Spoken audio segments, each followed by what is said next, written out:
आपण प्रमोशन्सना फार आपण सिनेमाचे प्रमोशन्स असतील, नाटकाचे असतील किंवा मालिकांचे प्रमोशन्स असतील, मला असं कधी कधी वाटतं आपण आळस करतो का काय. मला हेही माहिती आहे की आपल्याकडे हिंदी सिनेसृष्टी एवढं साधन नाही आहे की आपण काय 40-40 लाख रुपये न्यूजपेपर्सवरच टाकू.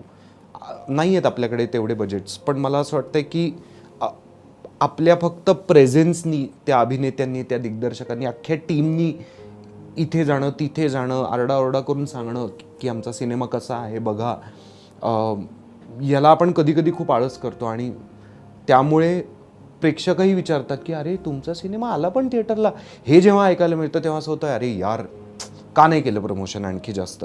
आपण का कायम प्रेक्षकांना गृहीत धरतो की नाही ते तर येतीलच. ट्रेलर इंस्टाग्रामवर ट्रेलर टाकलं किंवा यूट्यूबवर ट्रेलर 1 मिलियन व्ह्यूज क्रॉस केलं म्हणजे याचा अर्थ हा नाही की प्रेक्षकांना सिनेमा कळला आणि त्यांना पाहावासा वाटतोय.